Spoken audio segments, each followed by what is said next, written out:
이동형 뉴스 정면 승부. 이동형의 뉴스 정면 승부.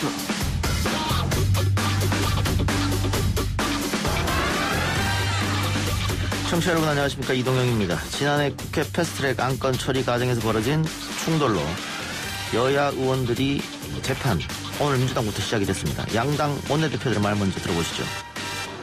검찰개혁에 앞장선 분들이 마치 콕 집어낸 듯이 기소되었습니다.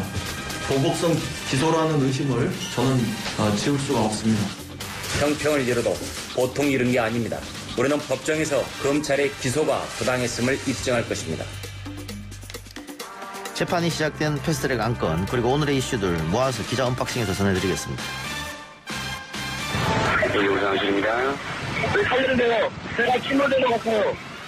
저희가 온 목적도 아이들이고 이 영화도 아이들이 만든 영화고 저희가 가는 게 아니고 아이들이 가는 거죠. 훌쩍거리고 있고 눈이 빨개져 있고 눈물을 훔치고 있고 굉장히 적극적 분노를 해주세요. 이틀에 걸쳐 기생충 수상 소식을 전해드렸는데요.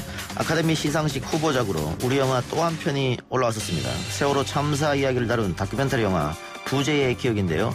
세월호 엄마들이 아카데미 시상식 레드카펫을 밟았다고 합니다. 어머니 두 분 스튜디오에 모시겠습니다. 내렸을 때 우리가 경험이 있지 않습니까? 그래서 넉장 대응보다는 과잉 대응이 낫다. 좀 과하다고 생각될 정도로 우리가 서서히. 늑장 대응보다 과잉 대응이 낫다. 메르스 때 박원순 서울시장이 했던 말입니다. 이번 코로나19 때 또 한 번 이 말이 나왔는데요. 오랜만에 박원순 시장 만나보겠습니다. 절반의 수확이라 그럴까요? 거목이 될 나무를 엉뚱한 데다가 뿌리를 박게 하면은 거목으로 자랄 수가 없는 거 아니겠어요? 빛이 잘 되고 물도 잘 있는 양지 바른 곳에 옮겨야 거목으로 자랄 수 있는데 아주 엉달진 계곡에 들어가려고 하는 것은 그 거목이 안 되는 거죠. 절반의 수확, 홍준표 전 대표와 김태호 전 경남지사를 두고 김영호 자유한국당 공천관리위원장이 했던 말입니다. 거목으로 자라기 위해서 양산을 벗어나라는 뜻으로 들리는데요. 각 당이 총선 체위를 서두르고 있습니다. 판세 분석 한번 해봅니다. 2월 10일 수요일 이동희 뉴스 정면 승부 시작하겠습니다.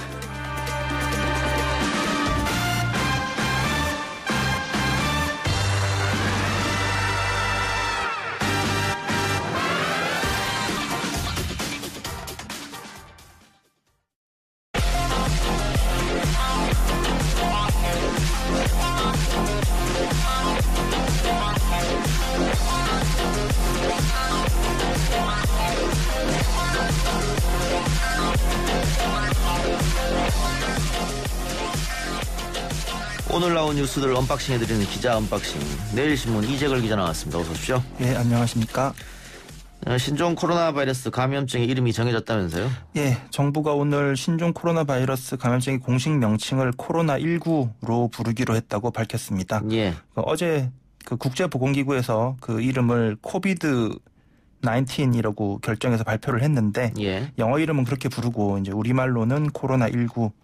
19는 발병이 처음 보고된 2019년이라는 뜻이라고 하네요. 알겠습니다.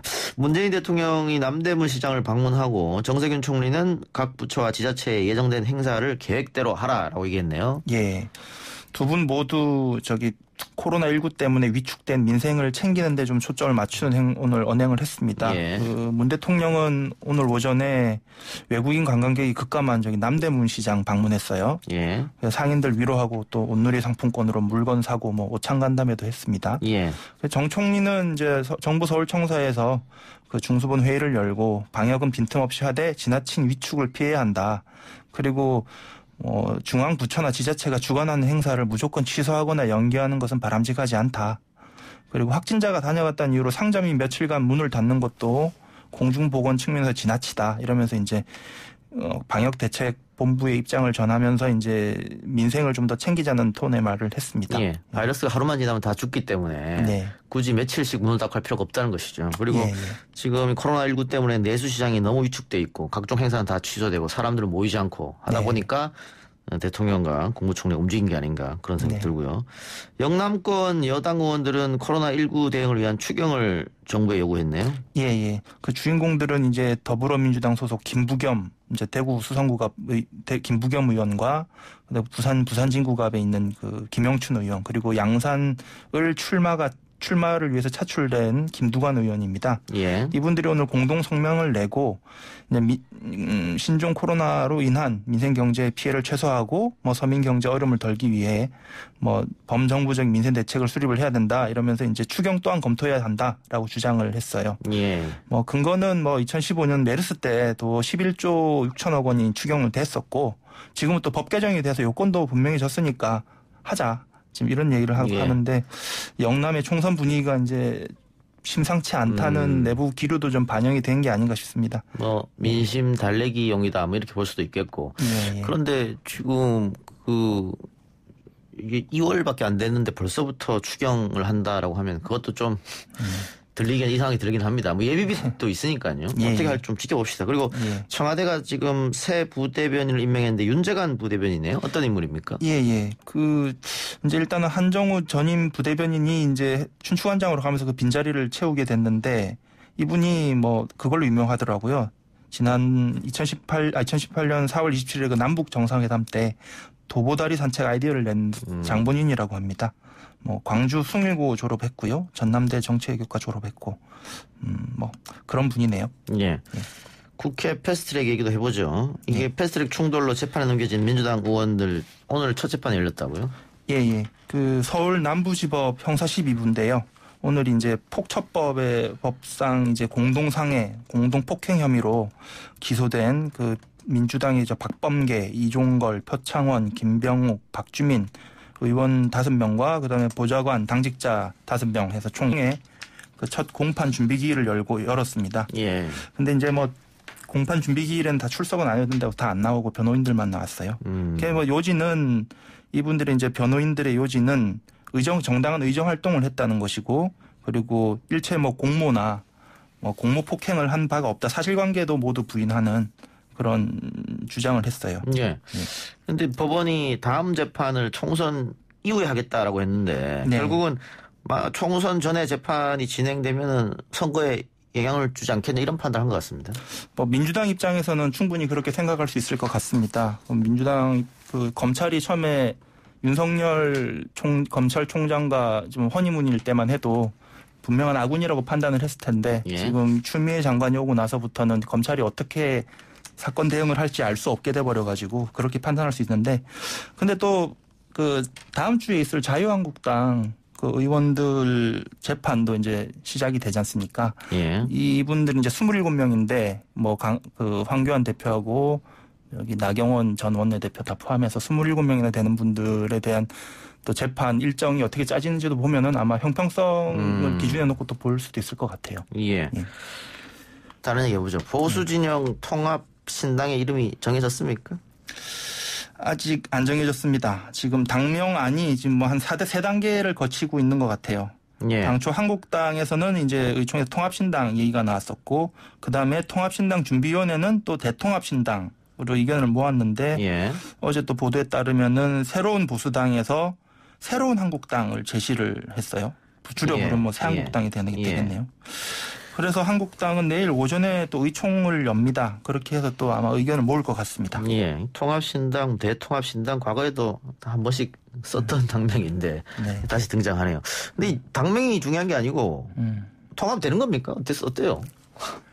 통합은 일단 걸림돌이 생겨도 멈추지 않고 가는 기류라는 게 양쪽의 공통적인 관측입니다. 황교안 대표와 유승민 새보수당 보수 재건위원장이 지금 만나지 않고 있어서 지금 빨리 만나라는 좀 서두르는 이제 기색도 주변에는 있는데 이분들이 만나지 않아도 일단 실무적으로 진행이 되면서 마지막에 이분들이 만나서 화령 점정을 찍는 그런 흐름으로 갈 가능성이 높아 보여요. 공천 문제도 있고 하기 때문에 조금 더 지켜보고요. 안철수 신당은 색깔 논란에 휩싸였다고 하는데 이게 주황색을 상징하는 게 어디입니까? 민중당입니다. 민중당이 오늘 국회 브리핑에서 이제 안철수 국민당이 주황색을 가로채기를 그만두라고 요구를 하면서 자기들의 상징 색깔이라고 주장을 했어요. 예. 근데 왜 상의도 양해도 없이 일방적으로 하냐. 예. 이제 이건데 이제 좀 재밌었던 거는 그 국민당 쪽의 반응인데 예. 민중당은 주황색이지만 우리는 오렌지색이다. 뭐 이렇게 주홍색이다. 뭐 이렇게 주장을 하면서 했다는. 주황색을 영어로 하면 오렌지색 되는 거 아닙니까? 그러니까 좀 오렌지 컬러 헷갈리는데 아닙니까? 그래서 이제 기자들하고 오늘 아침에 또 그 관계자들이 만나서 얘기를 했어요. 예. 그래서 관계자들의 워딩을 그대로 옮긴다면 눈을 크게 뜨고 들여다보면 색이 좀 밝다. 우리께. 그리고 뭐 주홍에 가깝다. 그리고 좀 더 비비드하다. 좀 더 명쾌하다. 뭐 그런 반응들이었습니다. 알겠습니다. 예. 국민들이 판단하시겠죠. 네.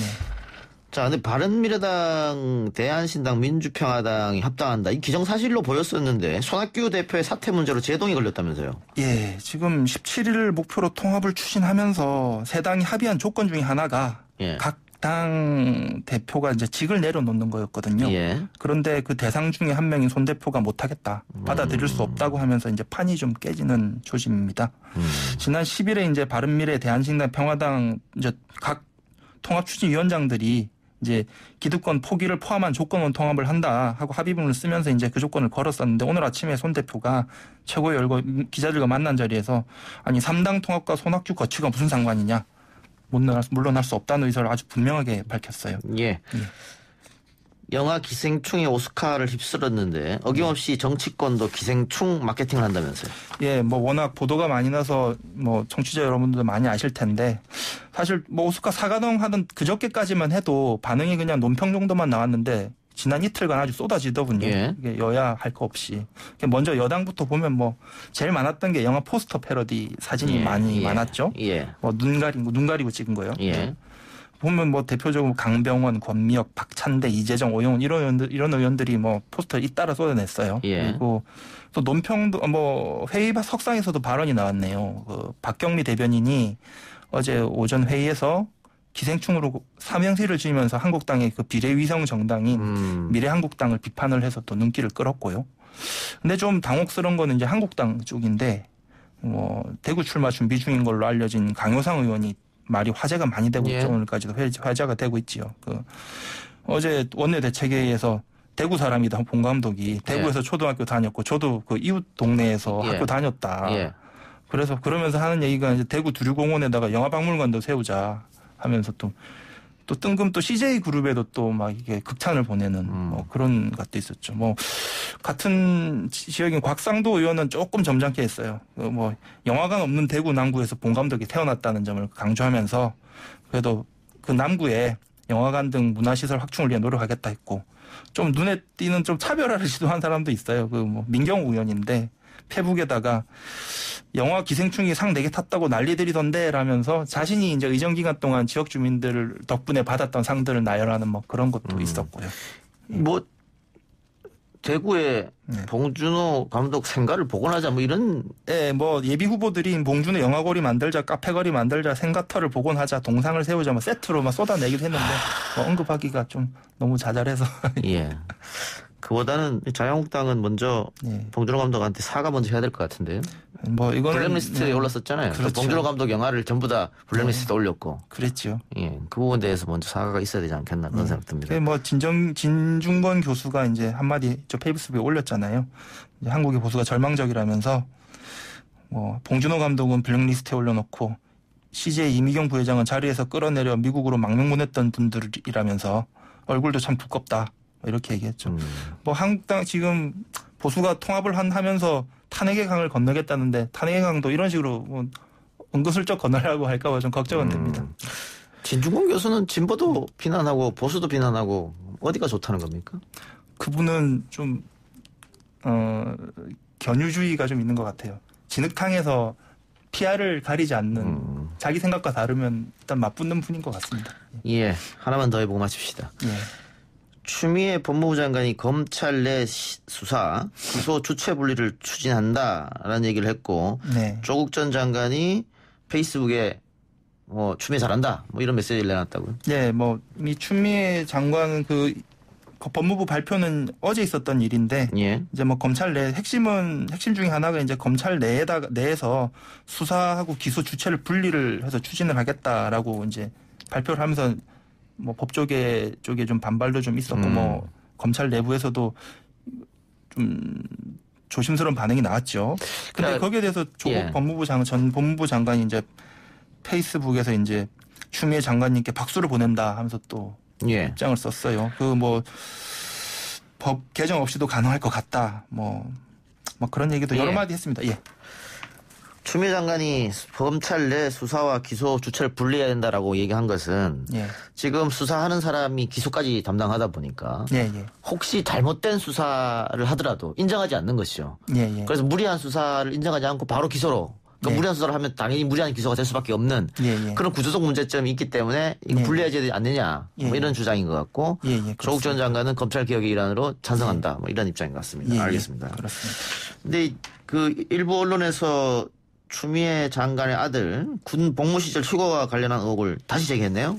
예, 뭐 중앙일보인데요. 그 추 장관 아들이 2017년 군 복무 시절에 휴가를 나갔다가 제 시간에 복귀를 안 했는데 갑자기 휴가가 연장됐다라는 당시 같은 동료 병사의 증언을 이제 취재를 했어요. 그 내용을 보면은 그 증언을 한 병사의 주장에 따르면 그 병사가 당시에 그 당직을 서고 있었어요. 당직 근무를 쓰고 있는데 이제 그 현장을 제가 목격을 했다는 거죠.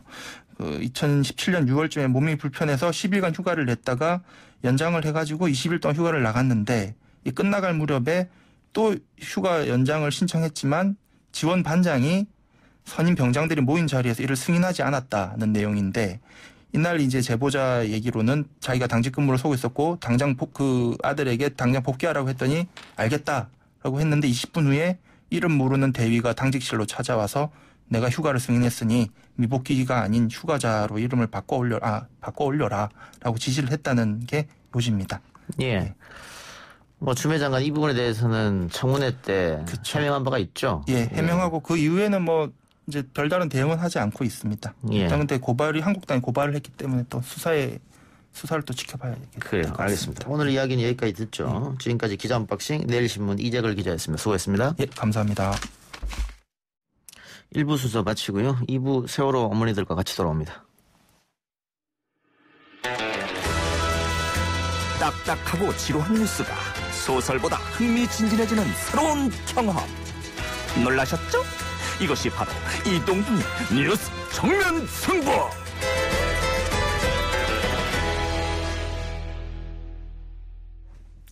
YTN 라디오 이동의 뉴스 정면 승부 2부 시작하겠습니다. 영화 기생충과 함께 아카데미상 후보에 올랐던 한 편의 한국 영화가 있습니다. 바로 세월호 참사를 다룬 부재의 기억입니다. 아카데미 단편 다큐멘터리 부분 후보에 오른 부재의 기억은 비록 수상에는 실패했습니다만 아이들에게 아카데미 시상식을 보여주고 싶다던 세월호 엄마들의 꿈은 실현이 됐습니다. 지난 1월 14일 부재의 기억 이승준 감독 인터뷰했었고요. 오늘은 두 어머니를 모시고 이야기 나눠봅니다. 고 김건우 군의 어머니 김민아 씨, 장준영 군의 어머니 오연주 씨 모셨습니다. 어서 오십시오. 안녕하세요. 시상식은 다녀오셨습니까? 잘? 네, 잘 다녀왔습니다. 네, 언제 도착하셨어요? 어제. 예, 오후 5시. 예. 시차 적응하는데 문제 없습니까? 시차 그런 거 잘 모르겠는데. 그래요. 그 레드카펫도 밟으셨다고. 네. 그 많은 취재진 또 관객들 앞에서 기분이 어떻던가요? 좀 많이 떨렸고요, 처음에는. 예. 근데 이제 일단 저희가 주인공이 아니라 저희 이제 명찰에 같이 있는 아이들하고 또 저희가 아이들 사진이 다 담긴 스카프를 가져갔어요. 그래서 아이들이 주인공이었기 때문에 이 아이들을 어떻게 하면 잘 내보일까 이것만 신경을 써서 다른 거는 정신이 좀 없었어요. 예. 뭐 헐리우드 관계자들도 이 영화 그리고 당시 사건은 다 알고 있었죠?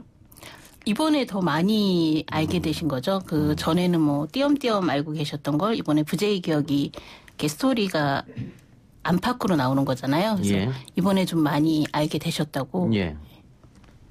그 아까 말씀하신 대로 아이들 명찰을 목에 걸고 가셨는데 특별한 이유가 있습니까? 이거 부재의 기억은 아이들이에요. 아이들의 이야기고요. 엄마 아빠의 이야기가 아니고 그럼 당연히 아이들이 가야 되는 거잖아요. 우리 아이들이 갈 수 있는 방법은 그거밖에 없으니까 어떻게든지 데려가기 위해서 명찰하고 그 250명의 아이들 그림 데려간 거죠. 예. 혹시 이게 상을 탈지도 모른다는 기대감은 있으셨어요? 어땠어요? 처음에 예비 후보 올라갔을 때는 최종 후보만 올라갔으면 좋겠다. 노미네이트만 됐으면 좋겠다. 그랬는데 막상 이제 노미네이트 되고 나서 현지에 갔잖아요. 예. 네, 저희가 현지에 가서 반응을 봤는데 뭐 우리가 가서 그런지 몰라도 5편 최종 후보 중에 후보작 중에 제일 훌륭한 영화는 이 영화다. 근데 조금 걱정은 아카데미가 선호하는 영화는 어쨌든 해피엔딩, 어쨌든 미국이 좀 이렇게 우선이 되는 미국 우선주의, 그다음에 희망을 주는 메시지가 담긴 영화여야 하는데 예. 사실 부재의 기억은 해피엔딩은 아니잖아요. 예. 그래서 반반이었어요. 작품 경쟁작이 이제 이번에 그 수상 받은 그 영화하고 부재의 기억하고 두 편이 가장 유력한 수상 후보라는 얘기를 많이 들어서 기대를 안 했다면 거짓말이죠. 좋은 결과가 있었으면 좋겠습니다만은 뭐 또 그 노미네이트 된 것만 해도 그럼요. 대단하다 이런 말씀 네. 드리겠고 현지에서도 상영회를 계속 했다고 하는데 그 현지 관객 반응은 어땠습니까? 영화 보고 나서? 저희들이 생각했던 지점들 있잖아요. 예. 그 처음에 119에 신고할 때, 거기가 어디냐고 물어보는 어처구니 없는 질문. 그다음에 그 너무나 무미건조하게 그 아이들을 그 사람 지금 뭐 몇 명이나 있느냐 배 안에 뭐 그런 식의 질문. 그다음에 선장이 가장 그분들이 탄식하는 장면이 선장이 먼저 탈출하는 장면. 그러니까 저희들이 느꼈던 걸 그분들도 똑같이 느끼시더라고요. 예. 예. 그 영화 상영 끝나고 와서 어머님들이 이렇게 안아주는 분들도 계셨다면서요? 굉장히 많았죠. 그 특히 저희가 LA에서 상영하고 났을 때 Q&A 끝나고 그서 파티 같은 게 좀 있는데 그 미국에 하면 또 케네디가가 되게 유력한 가문이잖아요. 근데 케네디가의 로리 케네디라고 하는 분이 아카데미 그 다큐멘터리 뭐 상임위원이래요. 투표권도 가지신 분인데 이분이 와가지고 우리한테 진짜 한달음에 달려오셔가지고 악수하고 안아주시고 뭐 응원한다, 위로한다 하면서 세상을 바꿀 수 있다 반드시. 그러니까 우리도 함께 힘을 모아서 세상을 바꿔나가자라는 얘기를 해주셔갖고 굉장히 힘이 났어요. 저희가. 두 분은 이 다큐멘터리 영화에 나옵니까? 출연하셨어요? 그 몇 장면 있더라고요. 건어머니는 마지막 장면 즈음에 나왔고 저는 목소리만 나왔고요. 저는 제작을 같이 도와줬었기 때문에. 제작을 어떻게 도와줬어요? 저는 마지막 자막에 이름이 나왔어요. 이게 처음에 만들어진 게 2017년에 17년에 한참 촛불 전국에 미국에서 제작을 의뢰한 거예요. 한국에 이승준 감독을 통해서. 근데 사실 이야기는 우리 김관웅 잠수사 돌아가시고 나서 김관웅 잠수사 이야기를 시작으로 해갖고 세월호에 관련된 다큐를 만들자라는 얘기를 감명석 PD님하고 저하고 같이 얘기를 하고 있었고 마침 기회에 맞춰서 또 미국에서 이승준 감독한테 제작이 의뢰가 들어와서 그때 같이 만나서 이 작업을 같이 하기로 했었죠. 그래요. 또 김관웅 잠수사 이야기 하시니까 또 그분 생각도 나네요. 네. 알겠습니다. 근데 그 다큐멘터리상 최초로 아카데미 후보에 올랐다고 하는데 당연히 굉장히 감회가 좀 남달랐을 것 같습니다. 그리고 또 다시 한번 화제가 돼서 우리 국민들도 다시 한번 이 다큐멘터리 봤으면 좋겠다. 뭐 그런 생각도 들고요. 보시고 나서 어떤 느낌이 들었어요? 다 만든 완성본을 보고 나서. 다른 다큐들도 많아요. 저희 세월호 관련해서. 근데 저는 이 다큐에서 아이들을 봤어요.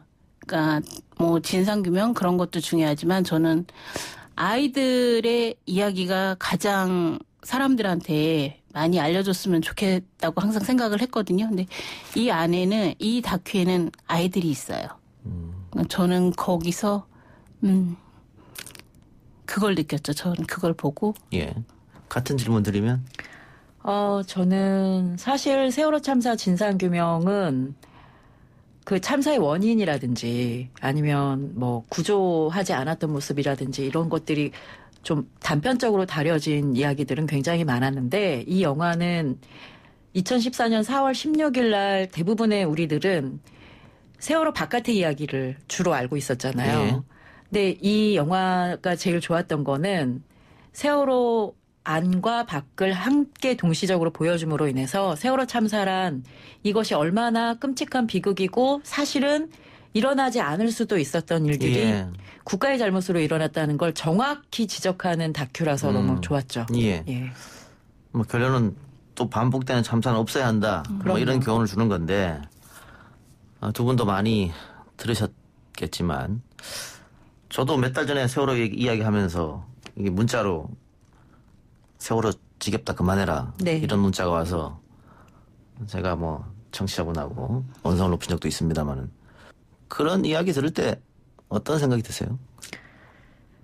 이번에 할리우드 그 아카데미 수상식에서 결국 상을 받은 작품은 해피엔딩이라고 하잖아요. 근데 네. 그 작품도 사실은 아프가니스탄에 미국이 전쟁을 일으켰는데 그 아프가니스탄의 소녀들에게 스케이트보드를 가져가서 희망을 주었다라는 메시지만으로도 관객들이 이거는 해피엔딩이다라고 생각을 하고 상이 돌아간 거예요. 근데 저희 영화는 그 자체도 굉장히 끔찍한 고통을 다룬 영화이기도 하지만 엔딩이 없는 영화죠, 사실은. 관객분들이 해외 관객분들이 많은 질문을 던지는 것 중에 하나가 질문의 내용이 마지막에 대통령을 바꾸는 것으로 이 영화가 끝났는데 그 이후에 세월호 참사가 어떻게 진행이 됐느냐라고 질문을 해요. 예. 어떤 결과가 왔느냐. 달라진 게 없다라고 대답을 하면 그때 가장 많이 탄식하고 놀래요. 예, 세월호 참사는 여전히 어떤 결말을 해피엔딩을 갖지 못한 채 참사의 원인과 진상규명이 이루어지지 않았는데도 사람들은 뭔가가 굉장히 이루어진 줄 알고 저희들한테 자꾸 그만하라고 얘기하잖아요. 예. 그것 자체가 2차 가해고 엄청난 고통이었는데 이번에 가서 좋았던 것 하나는 해외에 있는 사람들은 아무도 저희에게 그만해라. 뭐 다 끝나지 않았냐라는 말을 하지 않는다는 거죠. 그게 좋았어요. 지금도 문자로 그런 내용의 글이 오고 있어요. 어머님 어떻게 생각하세요? 저는 뭐 부모가 욕먹는 건 상관없어요. 제발 부탁하는데 아이들한테는 욕을 하지 말아주셨으면 좋겠어요. 저희가 뭐 이렇게 길게 한다고 너네 돈 받고 아직까지 왜 그러고 있느냐 뭐 그렇게 얘기하는 건 저는 감수할 수 있어요. 근데 정말 부탁드리는데 아이들 얘기는 하지 말아주셨으면 좋겠어요. 댓글이라도. 그래요. 최근에도 또 부모님 중에 한 분이 또 안 좋은 선택을 하셨으니까 지금도 계속 그 아픔은 이어지는 거겠죠. 혹시 최근에 그 MBC에서 만든 다큐 보셨습니까? 너를. 네. 현지에서 봤어요. 애기 나오는. 많은 국민들이 또 그 다큐를 보면서 슬퍼하고 눈물도 많이 흘렸는데 이게 동질감 같은 거 느끼셨을 것 같아서 제가 한번 질문 드려봤어요. 그거 보시고 어땠는지. 저는 겁이 나서 못 봤는데 너무 많이 울 것 같아서. 저도 그거를 다 보진 않았고 잠깐 이렇게 예고편 정도를 봤는데요. 그건 다 그분들의 선택이겠지만 저는 그건 건우가 아니에요. 그건 건우가 아니에요. 그래요. 알겠습니다. 영화 부재의 기억이 국내에 아직 상영관이 없다고 해요? 그 계획이 있습니까? 근데 부재의 기억이 지금 현재 유튜브로 공개가 되어 있어요. 아, 유튜브로? 네. 근데 뉴요커라고 하는 미국 제작사 쪽에서 연결이 되는 링크가 있어서 원하시는 분들은 얼마든지 유튜브로 검색하셔서 볼 수가 있는데 아직까지는 제가 알기로 한국어 자막이 같이 서비스가 안 되는 걸로 알아요. 영어 자막으로 되더라도 뭐 대사가 다 한국어니까 한국 분들이 보시기엔 큰 어려움이 없으니까 그렇게 보시면 되고 저희가 2019년에 광화문에서 시작을 해서 공동체 상영을 꽤 했어요. 그래서 올해도 아마 공동체 상영은 하는데 극장을 빌려서 개봉하는 거는 아직 계약이 정확히 안 이루어진 걸로 알고 있어요. 이게 러닝타임이 얼마나 됩니까? 29분이에요. 29분. 제가 지금 유튜브 들어가서 보고 있는데 조회수가 10만 정도 나왔네요. 아직 많은 분들이. 아닙니다. 뉴요커에 그게 240만이 넘었어요. 다른 게 또 있나 보죠. 네. 많은 분들이 보셨네요, 그러면. 네. 예. 그래요. 그 지금 우리 청취하는 분들도 한번 유튜브 들어가서 검색해서 한번 봐주시길 바라고요. 그 이번에 아카데미 시상식 가서 기생충 관계자하고 만나보셨어요? 근데 저희 밖에 홀에 옆에 같이 이렇게 옆에 앉아 있었어요. 야, 좀 얘기 좀 나눠봤습니까? 다들 저기 준영이 어머님하고 또 얘기하시고. 예. 저희가 사실은 뉴욕에 시사회 때 먼저 갔는데 거기서 봉준호 감독을 만났어요. 예. 봉준호 감독님도 시사회에 오셨고 저희도 시사회가 있었는데 시간은 달랐지만 예. 거기서 만나서 저희가 준비해간 엽서하고 나비를 드렸더니 너무 좋아하셨고 이제 서울에서 엄마들이 왔다 했더니 반가워하셨고 자기 그 영화 봤는데 그날은 아무것도 못했다. 영화 너무 좋다 얘기하셨고 시상식장에서 만난 기생충 배우분들도 다 영화 너무 좋았다 얘기하고 특히 또 우리 송강호 배우는 그 세월호 시행령 때문에 예. 기무사 사찰 대상에 이름이 오르신 분이잖아요. 예. 그래서 저희가 특별히 감사하고 미안했다. 아니라고 어머님들 너무 잘 오셨다고 얘기하시고 이성균 배우도 악질경찰이라는 그 영화를 찍으셨는데 그게 세월호 모티브가 들어간 영화였어요. 예. 그래서 배우 섭외가 힘들었다고 감독님이 얘기하셨는데 이성균 배우가 성큼 자기가 하겠다고 얘기를 해주셨던 그런 인연이 있는지라 우리 그때 시사에서 뵀었다고 그래 만나서 반갑다고 했더니 막 같이 사진도 찍어주고 다정하게 다들 얘기해 주시고 배우분들이랑 그래서 한참 얘기하고 예. 왔어요. 특히 봉준호 감독이 또 사회적 문제에 대해서 관심이 많은 사람이기 때문에 더더욱 세월호 문제에 관심이 있었을 테고 예전에 그 부산국제영화제에서 세월호 영화 다이빙벨이죠. 초대받지 못했을 때도 굉장히 앞장서서 항의했고 예. 유가족 동의하는 특별법 만들어달라 네. 이런 글도 올리고 했었는데 그 지금 이 특별법은 어떻게 돼가는 겁니까? 조사라든가? 특별법이 이제 2기 특조위 사참위가 예. 지금 발족이 돼서 열심히 조사를 하고 있고 몇 가지 수사 의뢰를 했어요. 근데 아직 괄목하고 주목할 만한 저희들이 만족할 만한 수사 결과 답변은 듣지 못했고 지금 검찰 특별수사단이 이제 발족을 해서 하고 있는데 지난번에 아시다시피 부재개혁의 주인공 목소리의 주인공들인 6명의 해경 지휘부가 예. 구속영장이 다 기각이 됐어요. 그래서 다시 한번 이제 저희가 충격을 받고 굉장히 속상해했는데 지금 검찰 특별수사단이 열심히 수사를 하고 있고 기소를 하겠다고 얘기를 했는데 결과가 어떻게 될지는 두고 봐야겠죠. 좀 봐야겠다. 알겠습니다. 이거 오스카 가서 레드카펫도 밟고 기념사진도 찍고 의상도 따로 준비했는 의상입니까 그거? 아니 이게 갑자기 이루어진 거예요. 이게 예. 저희는 그 레드카펫을 밟을 거라고 처음에 얘기가 없었어가지고 예. 그냥 정장을 준비해서 갔는데 그 전날 그 갑자기 그 안 사람들께서 아내분들께서 양보를 해주셔가지고 그렇군요. 네, 그래서 저희가 교민분들 드레스를 빌려 입고 교민분들이 화장해주시고 예, 그 정신없이 그렇게 들어간 거죠. 이렇게 드레스 입은 게 얼마만이에요? 전 처음이에요. 처음 입어봤어요. 결혼식 끝나고 처음이죠. 풀 메이크업도 처음이에요. 그래 그리고 평상시 살면서 드레스 입을 날이 잘 없으니까. 그래서 굉장히 사실은 망설였어요. 그러니까 세월호 엄마들이 그렇게 화려한 모습을 보인다는 것 자체에 대해서 저희가 되게 주저되고 안 하고 싶어 했는데 어느 분이 그러시더라고요. 아이들이랑 같이 가는데 우리 애들이 거기는 다 드레스 코드가 막 발목까지 오는 드레스인데 엄마들이 오히려 옷차림이 너무 초라하면 아이들이 속상해할 거다. 그래요. 그 말에 용기를 얻었죠. 예, 잘하셨어요. 예. 기자들하고 Q&A 시간도 있었을 텐데 기자들은 어떤 걸 주로 묻던가요? 아까 말씀드렸던 그걸 많이 묻죠. 이 영화가 끝나는 지점을 전후로 해서 대통령이 바뀌고 난 후에 어떻게 달라졌느냐. 그 부분을 많이 묻고 영화가 여기 아카데미 수상 후보가 된 소감에 대해서 많이 묻고 예, 질문들이 주로 그랬어요. 예. 그 기자하고 문답 중에 우리끼리 농담처럼 다음에 해피엔딩을 만들어서 오스카에 다시 오자 이런 말 했다고 하는데 이거 어떤 의미일까요? 이게 이제 단편 다큐멘터리 수상 결과가 발표가 되고 나서 제가 1층으로 쫓아 내려가가지고 저희는 3층에 있었거든요. 1층으로 막 달려가서 감독님하고 PD님을 만났어요. 서로 괜찮다. 우리 여기까지 오느라 정말 수고했다. 토닥이고 나서 아무래도 아카데미는 해피엔딩을 너무 좋아하는 것 같다. 그러니까 우리가 세월호 참사가 우리 엄마 아빠들에게는 영원한 새드엔딩이겠지만 왜냐하면 우리는 진상규명 된다고 해서 뭐 아이들이 돌아오는 건 아니잖아요. 예.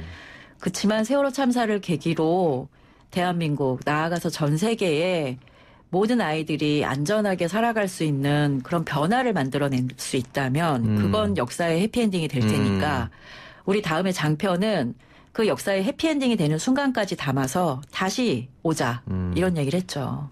그래서 수상을 하자. 그렇죠. 이번에 깐느까지 한번 가보자. 이런 다짐을 했죠, 저희가. 예. 어떤 이야기인지 알겠습니다. 자, 이제 마칠 시간이 다 됐는데요. 그 두 분 30초씩 드리겠습니다. 하고 싶은 말 있으면 하시기 바랍니다. 아이들을 기억해 주셨으면 좋겠어요. 네. 숫자가 아니라 한 명 한 명으로 기억해 주셨으면 좋겠고요. 진상규명이라는 게 책임자 처벌이거든요. 저희들한테는.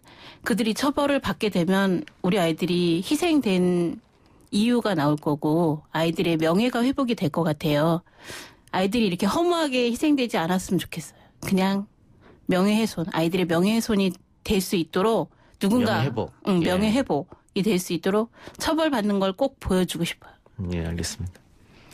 이번에 아카데미상 때문에 외국에 가서 계속적으로 하고 다닌 이야기는 아침에 다녀오겠습니다라고 인사를 하고 집을 나선 아이들은 저녁에 부모가 기다리는 집으로 안전하게 돌아와야 된다. 그리고 그 책임은 국가에게 있다. 이 부분에 전 세계 모든 분들이 동감을 해주셨어요.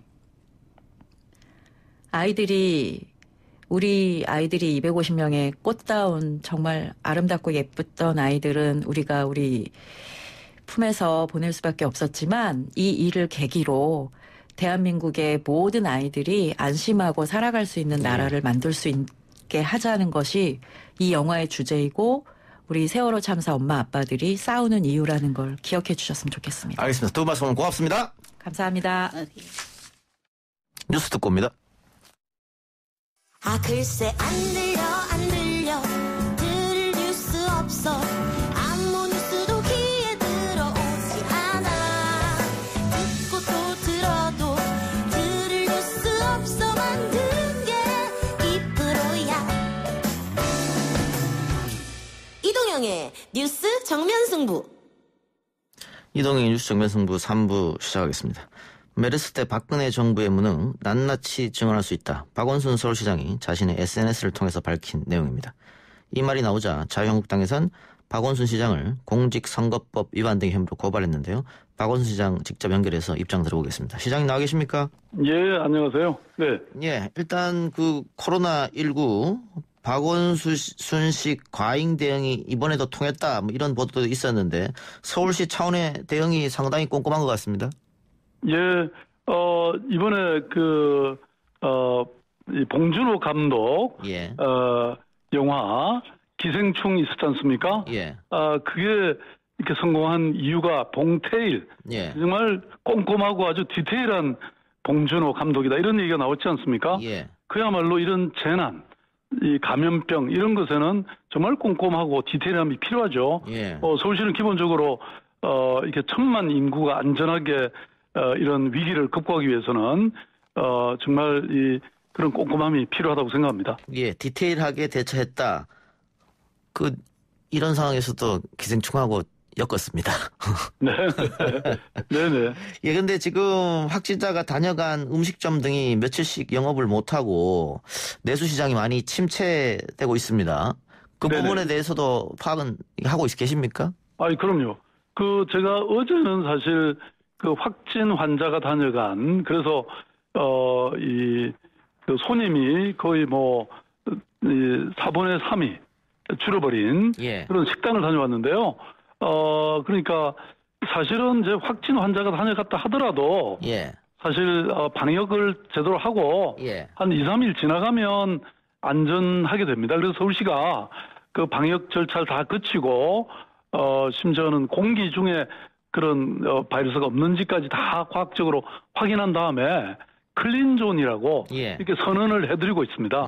그래서 그런 곳은 다 안심하고 다니셔도 괜찮다. 괜찮다. 예. 네, 그래서 지금 뭐 일상의 삶으로 돌아가서 또 시민들이 우리가 서울시나 중앙정부가 방역은 철저히 할 테니까 감염병 예방은 철저히 할 테니까 아무튼 일상처럼 이렇게 쇼핑도 하시고 예. 장도 보러 다니시고 예. 또 식사로 하도 다니셔도 예. 괜찮다 이런 예. 말씀을 드리고 싶습니다. 그러니까 국민들도 그 막연한 공포와 불안을 느끼고 있다 이런 진단도 있는데 그 언론 보도가 공포와 불안을 조장한다 이런 의견도 있습니다. 동의하십니까 혹시? 뭐 기본적으로 언론이 이런 여러 가지 위기 상황에 대해서 뭐 비판적 관점에서 보도하는 것은 저는 정당하다고 봅니다. 예. 그런데 사실은 이제 이게 사실과 다른 보도, 예. 또 건강한 비판이 아닌 의도된 비난은 마땅히 걸러져야 된다고 생각합니다. 예. 얼마 전에 사실 이제 좀 전에 그 황교안 대표 말씀을 하셨습니다마는 조선일보 사설에 예. 대표적이었죠. 사실은 밤낮 없이 상황을 챙기면서 총력을 다하고 있는 서울시장에게 뭐 감염병 앞에서 정치한다 이런 비난은 저는 상식적이지 않다 이렇게 보고요. 뭐 2015년 사실 메르스 때 정부의 무능이 그때 극에 달했을 때 예. 그럴 때는 사실 뭐 날카롭게 감시하고 비판했는지 정말 묻고 싶거든요. 예. 네, 지금은 뭐 중앙정부와 저희 서울시가 나름 서로 긴밀하게 협력하면서 잘 대응하고 있다 이렇게 생각합니다. 예. 조선일보가 박원순 시장을 향해서 자화자찬한다, 정치를 이용한다, 뭐 이런 사설을 써서 시장님이 또 SNS로 받았던데요? 세게? 그렇죠. 그러니까 그게 아까 방금 말씀드린 것처럼 뭐 진실에 부합하고 또 언론이 당연히 지적해야 될 그런 내용이라면야 뭐 저희들이 얼마든지 감수하고 해야 되지만 좀 전에 말씀드린 것처럼 그러지 않았기 때문에 그걸 지적했던 거죠. 예. 그 SNS에 조선일보를 비판하면서 메르스 때는 과연 어떻게 기사를 썼느냐 뭐 이런 식의 워딩도 나왔었던 것 같은데 어떻습니까? 2015년 때와 지금은 다르다고 판단하십니까? 방역 자체가? 네, 그렇습니다. 뭐 그 당시에는 사실 첫 확진자가 나온 지 6일 후에야 대통령 대면 보고가 이루어졌고 예. 또 그때 메르스로 감염돼서 사실은 굉장히 많은 숫자의 확진자들이 나은 그 병원을 투명하게 공개를 하지 않았죠. 예. 심지어 그게 뭐 이제 그때 다 그 후에 알려졌지만 예. 삼성병원이었는데 그 S자도 아니고 D병원이라고 예. 이렇게 계속 이 정보 공개를 안 했죠. 예, 예. 그래서 정부가 그렇게 응하지 않으니까 그 당시 서울시가 이 한밤중에 긴급 브리핑까지 하는 사태가 있었죠. 예. 뭐 당시 황교안 총리가 초동 단계에서 한두 명의 환자가 생겼다고 장관이나 총리가 나설 수는 없다. 뭐 이렇게 말했던 적도 있었는데 지금 시장이 아마 그때를 상기하면서 메르스 때 박근혜 정부 무능을 낱낱이 증언할 수 있다 이렇게 말씀하신 것 같고 지금 자유한국당에서 그 이야기에 대해서 허위 비방이다. 황 대표에 대한 이렇게 하면서 고발 검토한다 이렇게 얘기했거든요. 어떻게 보세요? 뭐 저는 전혀 사실이 아닙니다. 예. 사실 뭐 제가 그때는 메르스에 대해서는 뭐 그야말로 이 재난 뭐 이 대책 본부장이라고 할 정도로 역할을 제가 해서 너무나 잘 알고 있는데요. 이 내용에 보면 당시에 사실은 말씀드린 것 같이 아니 이게 얼마나 중요한 것인데 예. 첫 확진자가 나온 지 6일 만에야 대통령의 대면 보고가 이루어졌다는 거라든지 그다음에 그 당시 역학 조사를 통해서 지금은 왜 동선이 다 공개되고 있잖아요. 예. 근데 그게 전혀 공개되지 않아서 서울시가 오죽하면 한밤중에 그런 기자회견을 했겠으며 또 당시 국무회의에서 당시 박근혜 당시 대통령이 이런 얘기했습니다. 지자체가 독자 대응하면 국민이 혼란에 빠질 수 있다. 예. 이렇게 서울시를 비판했는데 아니 중앙정부가 그걸 전혀 안 하고 있는데 그러면 서울시가 그야말로 이 위기에 빠진 시민을 구하기 위해서라도 그런 거는 당연히 공개해야 되는 거 아니겠습니까? 그 당시 그리고 황교안 당시 총리가요. 인사청문회 과정에서도 박근혜 대통령께서는 이 제때 해야 할 일을 다 하셨다. 이렇게 발언을 한다든지 또 그 후에 국회 대정부 질문에 대해서 답변하면서 초동 단계 때 환자가 한둘 생겼을 때 소위 감염병 환자가 생겼을 때마다 장관이 나서고 총리가 나서고 이렇게 할 수 없는 거다. 이렇게 답변을 했거든요. 예. 저는 이거는 정말 국가적 재앙이나 재난이 왔을 때 총리가 이렇게 답변할 일은 아니라고 생각합니다. 예. 네. 그 시장님이 그렇게 비판하는 거에 대해서 자유한국당은 이거 선거에 개입하려고 하는 거 아니야? 이렇게 생각하는 것 같아요. 아니 제가 진실을 얘기하고 있는데 예. 그게 선거에 개입한다는 것은 뭐 제가 허위 사실을 가지고 뭐 유포를 한다든지 뭔가 그런 의도를 가지고 해야 되는데 아니 이게 그러니까 언론에서 문제 삼았고 그리고 그 진실을 제가 얘기한 것인데 오히려 그야말로 이 자유한국당이야말로 저는 도대체 방역과 예방에 지금 최선을 다하고 있는 자치단체장을 고발이나 하고 있을 그런 때인지 이 감염병 앞에 지금 여야가 어디 있으며 예. 진보 보수가 어디 있습니까? 예. 그러니까 당시에 5년 전에 이 박근혜 정부의 메르스 대응이라는 게 총체적 난국이었다는 것은 누구도 부정할 수 없는 사실이고요. 예. 그리고 뭐 저만 기억하는 게 아니라 우리 시민들이 국민들이 다 기억하고 있고 그걸 공분을 지금도 느끼고 있죠. 그래서 저는 오히려 그런 반성은커녕 이 코로나19 사태를 가지고 정쟁의 도구로 삼고 있다. 예. 정말 안타깝다 예. 이런 생각을 합니다. 그 2015년 메르스 당시에 그 서울시에서 한밤중에 긴급 기자회견을 열었던 것은 정부가 정보를 공개를 하지 않으니까 그러면 우리라도 하겠다 이렇게 나온 거지 않습니까? 그런 것이죠. 예. 지금은 중앙정부와 어떻습니까? 서울시 소통이 잘 되고 있습니까? 사실은 이제 지방정부 차원에서 보면 이제 중앙정부가 좀 미진한 것들이 보이긴 하거든요. 예. 이제 그때 피드백을 하면 중앙정부가 그걸 지금 현재 우리 정부는 잘 받아 안고 있습니다. 예. 뭐 저희들이 예를 들어서 이 코로나 바이러스, 코로나 19 이 부분도 예컨대 그 규정을 할 때 단순히 이 기침이나 가래 이런 것뿐만 아니라 인후통도 포함시켜야 된다든지 그냥 단순히 능동 감시가 아니라 그 자가 격리를 해야 된다. 뭐 이런 제안들을 저희들이 했는데 뭐 그게 바로바로 받아들여졌죠.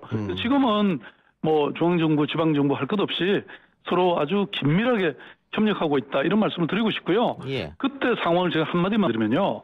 그때 당시에 제가 아니 지방정부가 먼저 나설 이유가 없잖아요. 그래서 그 당시 문영표 예. 보건복지부 장관에게 분명히 전화를 했습니다. 이 사실을 숨기면 안 된다. 공개해야 된다. 그리고 그분이 이걸 안 하겠다고 해서 제가 질병관리본부장한테도 전화를 했어요. 예. 그러니까 그걸 받아들이지 않았기 때문에 어쩔 수 없이 제가 그때 발표를 하게 된 거죠. 예. 지금 정부의 정보 공개에 대해서는 잘하고 있다고 판단하십니까? 아니면 조금 더 오픈해야 된다고 보세요? 지난번에 그래서 그때 몇 번 환자인지 제가 잘 기억은 안 나는데 예. 확진 환자가 있었는데요. 아니 저녁 6시 반에 확진이 돼 있었는데 그 다음날 오전 사실 9시까지 발표를 안 했어요. 그래서 예. 제가 그건 따끔하게 지적을 했죠. 그랬더니 지금 질병관리본부장님은 그거 잘못된 거 맞다. 그래서 바로 시정을 하셨죠. 예. 그래서 이런 식으로 저희들이 정말 시시때때로 저희들이 소통하고 있고 또 그것이 아주 잘 반영되고 함께 일치 단결해서 지금 협력하고 있다 이렇게 말씀드릴 수 있습니다. 예. 그 시민들이 특히 서울 시민들이 이 지하철 같은 대중교통 이용하는데도 조금 두려움이 있는 것 같습니다. 지금 이제 확진 환자가 28명이 나타났는데요. 그중에 지하철이나 버스나 대중교통에서 감염된 분은 한 분도 없으시잖아요. 예. 그러니까 물론 이제 마스크를 쓰신다든지 시민들도 아주 저희들이 요청하는 이걸 충분히 지켜주셨고 그다음에 서울시도 그냥 이걸 뭐 계속 이 회선마다 회차할 때마다 또 방역하고 있고 그렇기 때문에 뭐 지금 현재로 보면 이 대중교통은 안전하다 이렇게 말씀드릴 수 있습니다. 예. 시장님 오늘 신임 중국 대사 만났습니까? 예, 그렇습니다. 예, 뭐 코로나 대응 방안을 논의했다 이런 얘기도 들리는데 어떤 이야기 나누셨어요? 예, 우선 서울시나 우리 대한민국 정부가 중국 정부에 협력하고 있는 거 또 여러 이 의료 장비를 지원하고 있는 거에 대해서는 굉장히 감사하다고 표현을 했고요. 예. 설중송탄 이런 말이 있는데요. 예. 그러니까 눈 속에 있는 사람에게 그 땔감을 보내준다.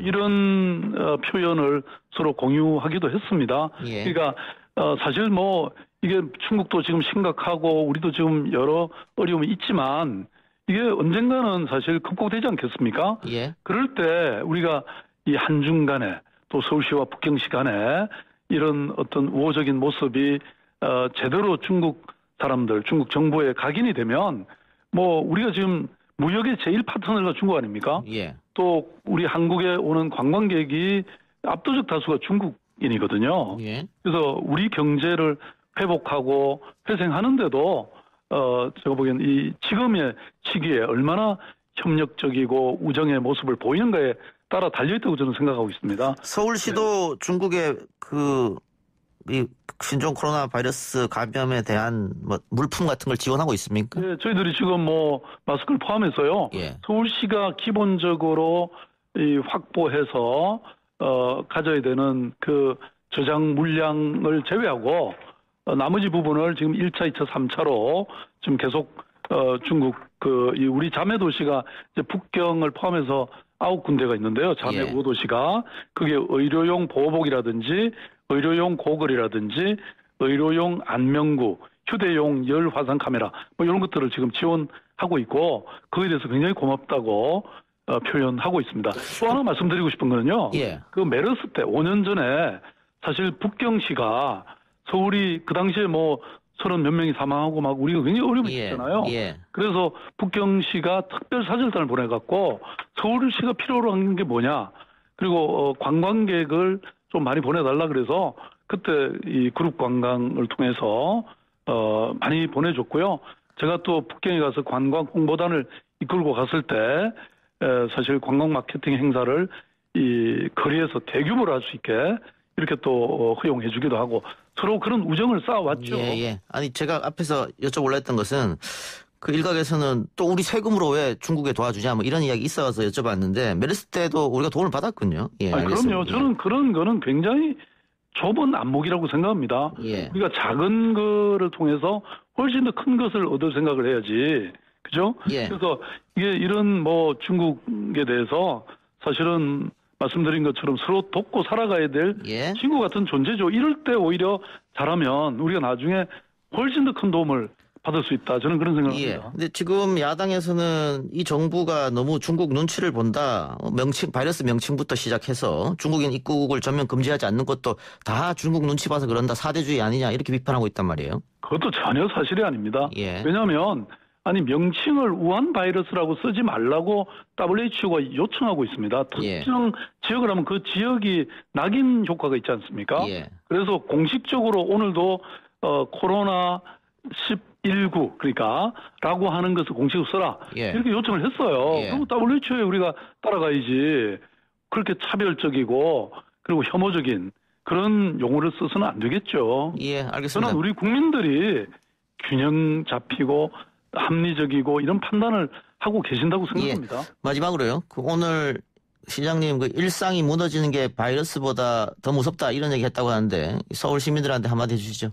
네, 그렇습니다. 지금 이런 감염병에 대한 방역과 예방은 중앙정부와 서울시가 과거 우리가 메르스 경험을 가지고 아주 엄정하게 대처하고 있기 때문에 근데 이제 이런 과정에서 지금 많은 자영업자들이라든지 중소상공인들, 관광업계가 거의 뭐 부도날 정도로 위기를 맞고 있거든요. 그래서 아까 말씀드린 것처럼 저희들이 클린존도 만들어드리고 다 그럴 테니까요. 오히려 일상의 삶으로 뭐 이 장도 보러 가시고 쇼핑도 하시고 식당에 가서 밥도 드시고 하셔도 괜찮다는 말씀을 저희들이 드리고 싶습니다. 또 그래야 우리 경제가 지금 고통받는 서민들이 살 수 있고 또 경제가 회복되지 않겠습니까? 예, 알겠습니다. 오늘 시장 인터뷰 고맙습니다. 네, 감사드립니다. 예, 지금까지 박원순 서울시장이었습니다. 3부 순서 마치고요. 4부 정치 토크 전원책 변호사 성한영 기자랑 함께 돌아옵니다.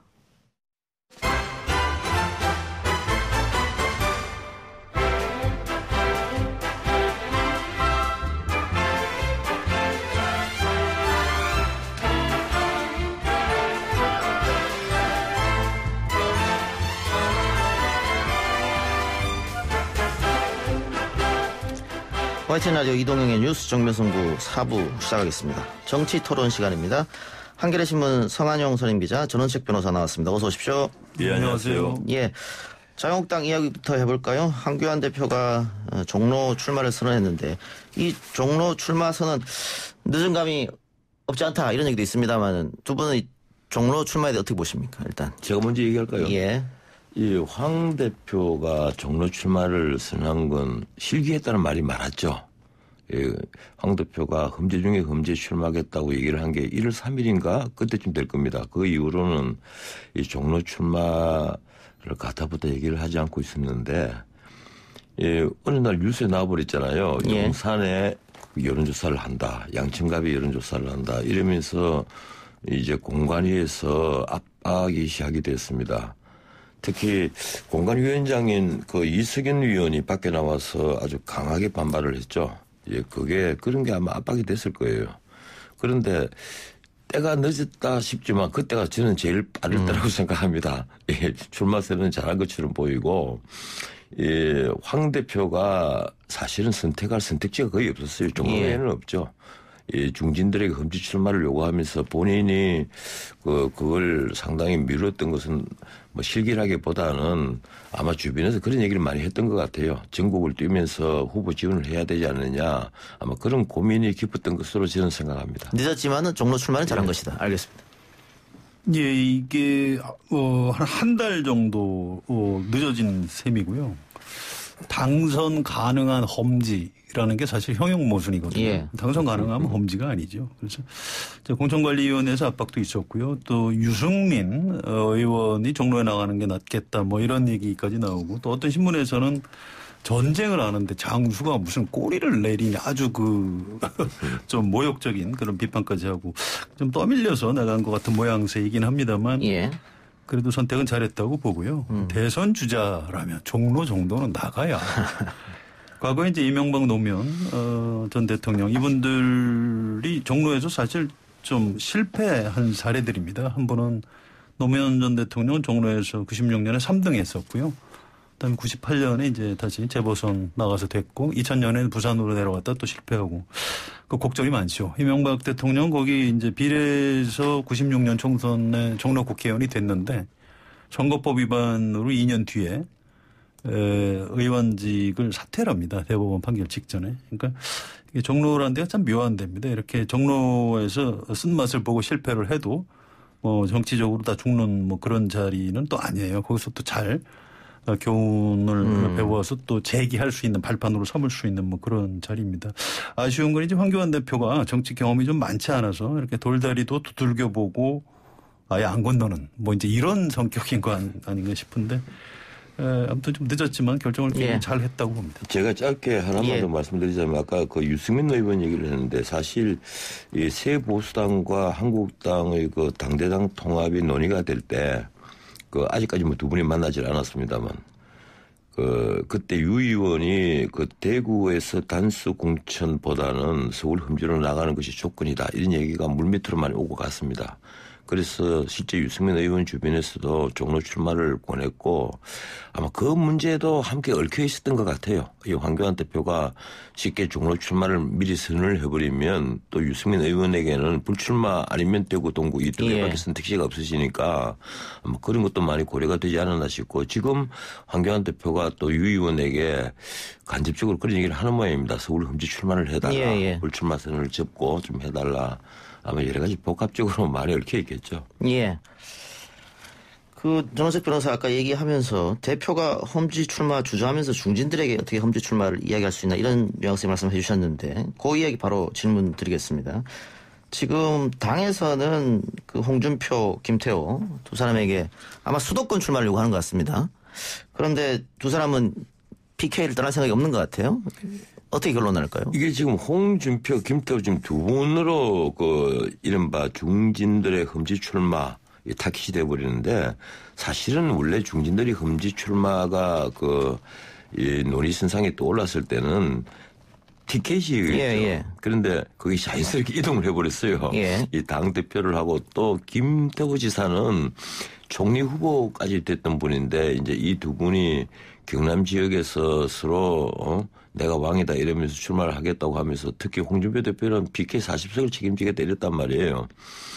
그런데 당 입장에서는 사실 성분은 수도권에서 봐야만 합니다. 그런데 수도권을 책임지려고 하다 보니까 지난번에 심재철 원내대표가 얘기했던 거, 이 한강 필터로 광남 3구뿐 아니라 이 한강을 둘러싸고 있는 그 동작, 양천까지 이 한강 주위의 그 중요 지역구에 좀 중진들이 그 험지 출마를 해달라. 근데 이건 사실 그 민주정당으로서는 조금 모순된 부분이 있습니다.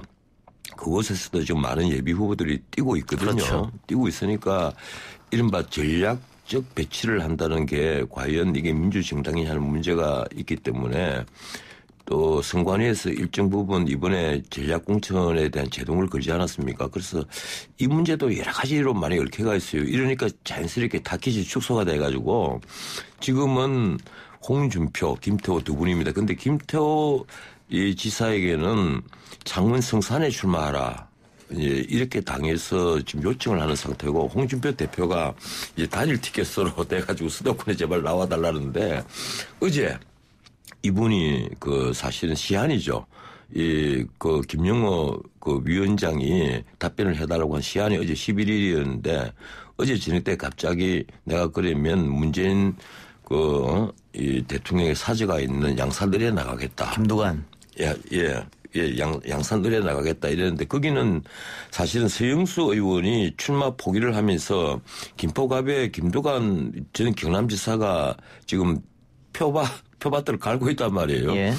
이러니까 그 홍준표 대표가 내가 서울에는 못 간다면서 한 말이 참 재미있어요. 내가 황교안 대표의 백댄스냐 이 얘기를 한 거예요. 그러니까 김두관 대표도 어제 또 재밌는 얘기를 했죠.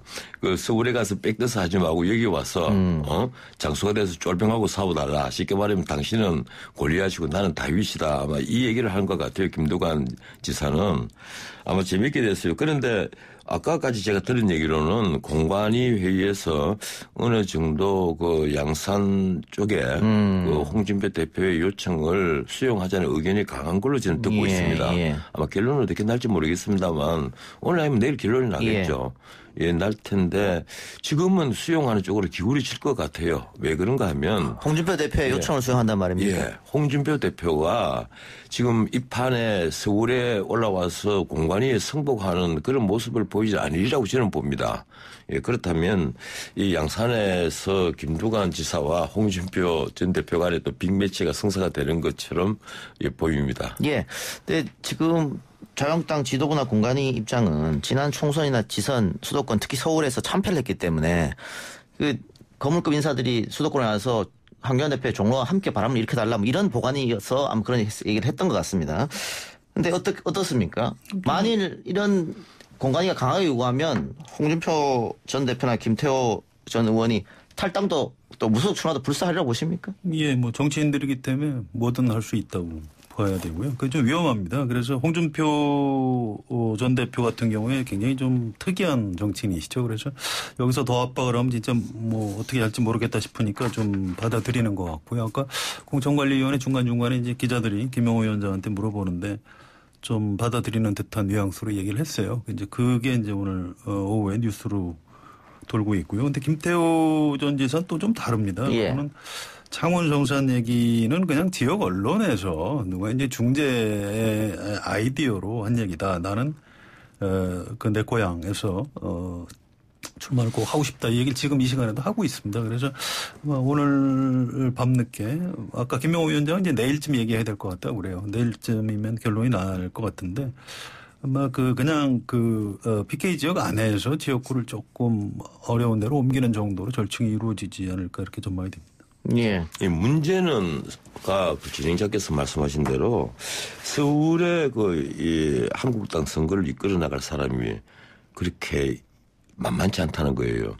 이 과거에 YS나 DJ 같은 어떤 출중한 리더십이 있으면 뭐 수도권에 누굴 박더라도 괜찮겠죠. 그런데 지금은 가령 그 황교안 대표라든가 나경원 전 대표라든가 그리고 심재철 현 대표는 안양이죠. 그리고 오세훈 전 시장이 지금 광진에서 뛰고 있는데 솔직히 이게 제가 할 말은 아닙니다만 다 고만고만한 리더십을 예, 보인단 말이에요. 예. 유권자들에게는. 예. 그래서 그 한강 벨트론이 나왔는데 아직도 그 이제 리더십이 안 보인다는 것은 바꾸고 말하면요. 이 한국당 중진들의 어떤 자기 희생 같은 게 뚜렷이 그 만약에 뉴스 전면에 등장을 한다면 예. 그 자체가 리더십이 되는 거예요.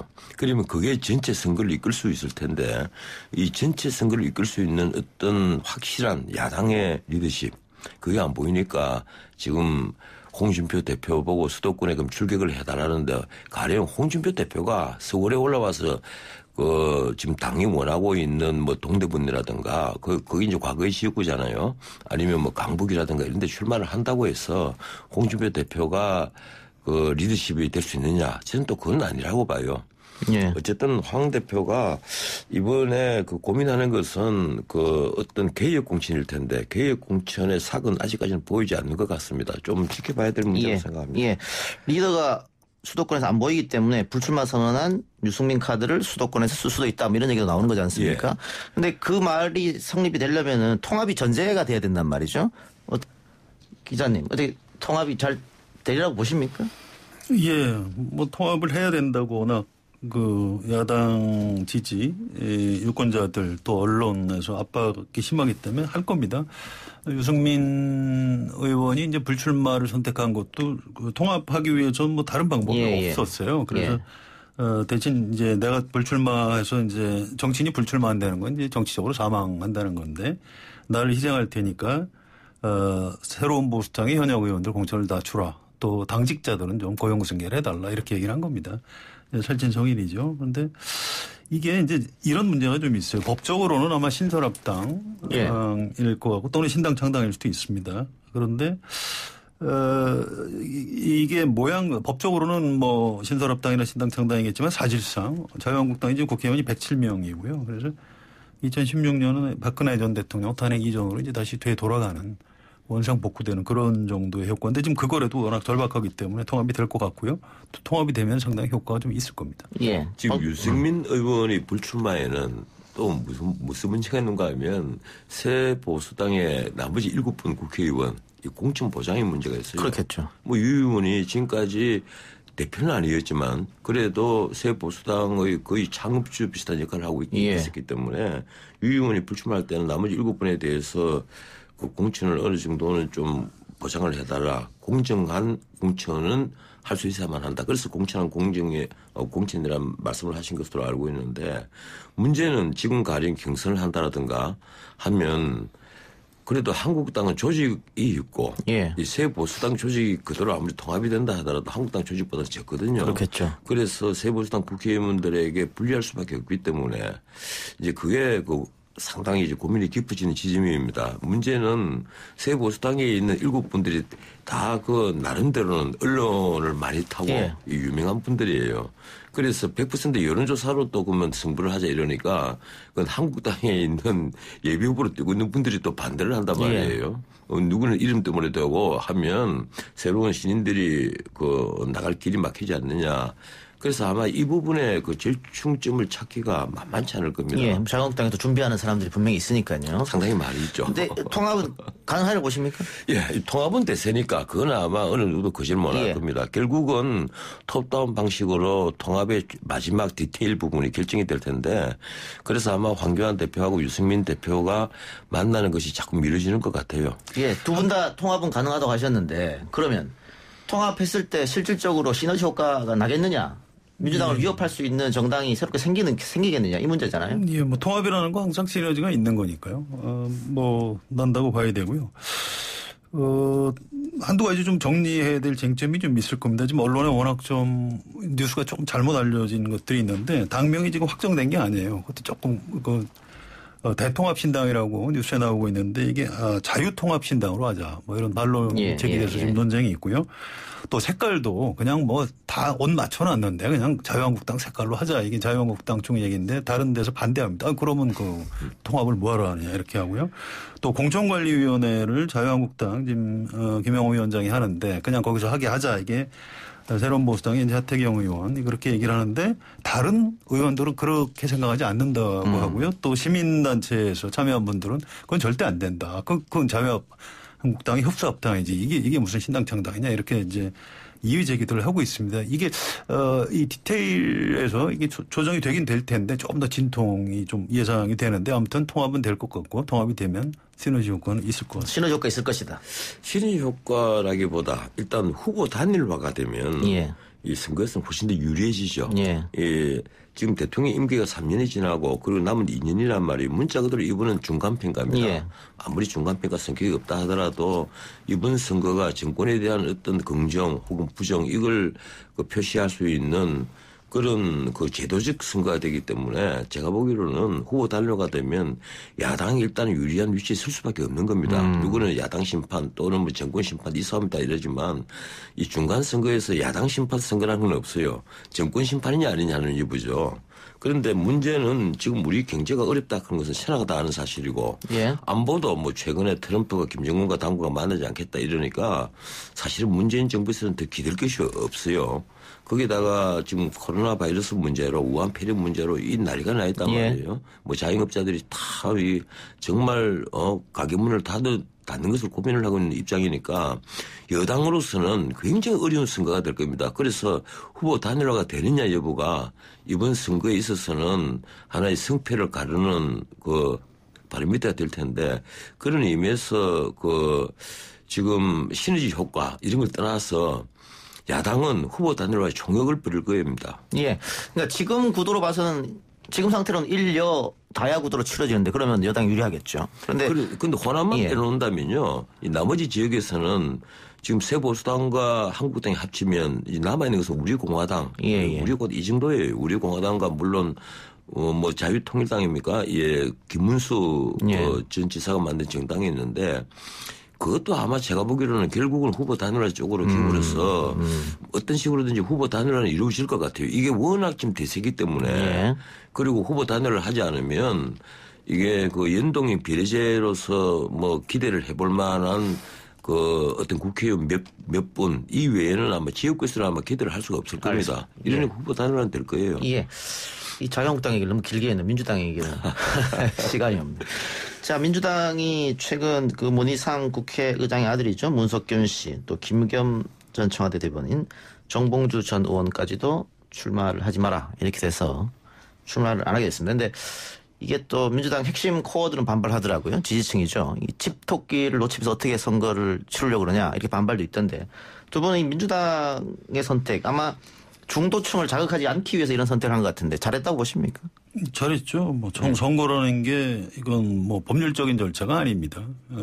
민심을 잘 살펴서 정치적인 심판을 받는 거죠. 그러니까 문석균, 김의겸, 정봉주 이 개개인은 굉장히 억울할 수 있을 겁니다. 역지사지 해보면 뭐 그럴 수는 있는데 정당에서 전반적인 민심을 살펴서 정무적 판단을 해서 좀 양보해달라. 뭐 이렇게 해서 이제 김의겸 전 대변인 같은 경우에 받아들였고요. 정봉주 전 의원 같은 경우에 이제 공천관리위원회 결정으로 이렇게 했지요. 승복하는 것 같아요. 기자들하고도 접촉이 있는데 뭐 어쩔 수 없다라고 승복하고 뭐 여당으로서는 뭐 불가피한 선택이었다고. 이게 문석균 씨 같은 경우는 이 조국 씨로 인해 벌어진 부와 권력의 대물림 이 문제와 연결이 있는 거예요. 여기에 같이 편성이 된 논란이죠. 이러니까 민주당으로서도 갑했을 겁니다. 그래서 처음부터 이제 문석균 씨가 큰 양보를 한 거죠. 뭐 저도 그 점은 아주 잘했다고 생각을 해요.